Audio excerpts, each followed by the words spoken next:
July 2nd, 2017. I remember it like it was yesterday. It was a gorgeous, baby blue, sunny day. I was sitting in the back seat of my mom's black Ford Edge. My older brother Tony was driving. My mom sitting in the passenger seat. My hair was bleach blonde at the time, with blue streaks in it. I was wearing a long navy blue skirt that cut off at my mid-calf, and my t-shirt was tied up, tie-dyed, with the colors on it forming a watermelon. We were 20 miles away from our destination on Huntington Avenue. Tears were welling up inside. I graduated just days ago. No summer. I had no choice. I had to leave for summer school and start my first ever summer basketball training session for the price of playing Division I college basketball on a full scholarship. To say the least, I was miserable. My first encounter with my entire team and coaches at once seemed like it was the epitome of how I felt at my time in college. My instructions were given to me for arriving at school read, "Park at the north lot and head over to 280 Huntington Avenue for a meet and greet."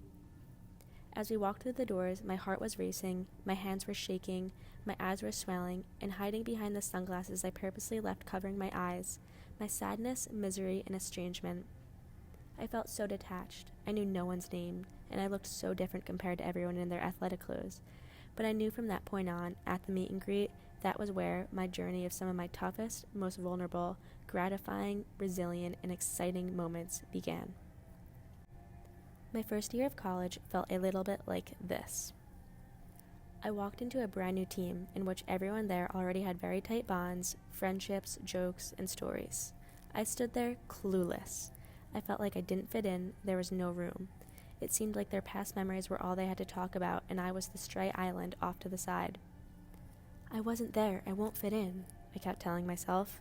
But actually, that was not it at all.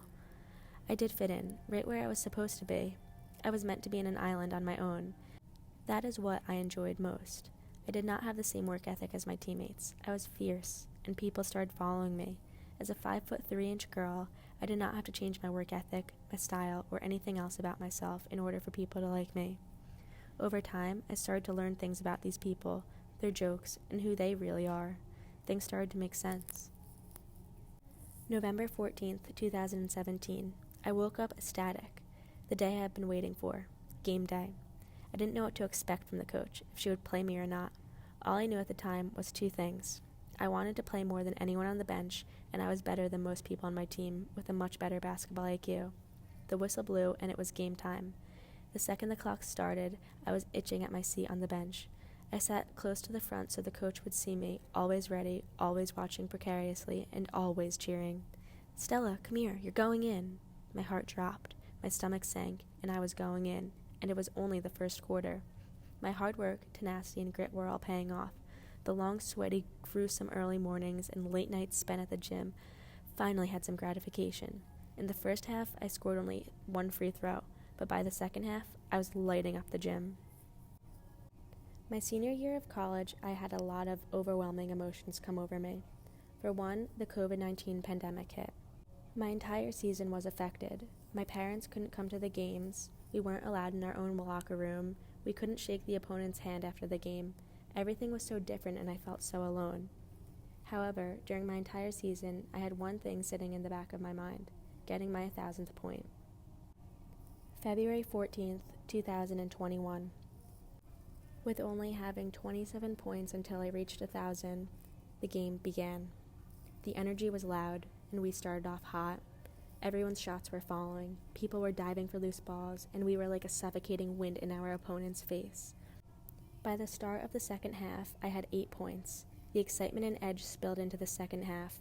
Everyone was so connected, and the flow was immaculate. My shots started to fall more. At the start of the fourth quarter, all of a sudden I had 21 points. I had a jump shot, 23 points. 5 minutes left in the game. I get fouled and go to the foul line. I hit 1 out of 2 free throws. Distressed, but I still have 24 points. The game goes on.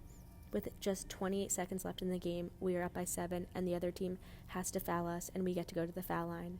I have the ball in my hands, and I am not letting go. This tall girl sprints up to me, puts her 2 hands on my waist. The whistle blows, and I get fouled, and take 2 more foul shots. 1 for 2 again. I never miss foul shots, and I just missed 2, I said to myself. I was getting in my own head. After my free throws, I had 25 points at this point, and the other team called a timeout and still had a chance to score. All we had to do was defend them. We were still going to win the game. 5 seconds left in the game, they score, but we still have to inbound the ball. As my teammate inbounds me the ball, I run to receive it and she throws it to me. I catch the ball, immediately get swarmed. The buzzer and the whistle go off at the same time. After 5 tedious minutes of the referees reviewing the play, they determined that there was a foul call with .4 seconds left in the game, giving me 2 free throws left to shoot. It was a storybook ending. Both my free throws went in and I finally had a sigh of relief, a feeling of gratitude, a moment of euphoria. I had no idea what the COVID-19 year was going to bring me, but I did know what I needed to fight for. I've been knocked down far more times than I've been picked up, but those moments where I've been lifted up, where all my hard work gets paid off, that is where my greatest moments of resilience have happened.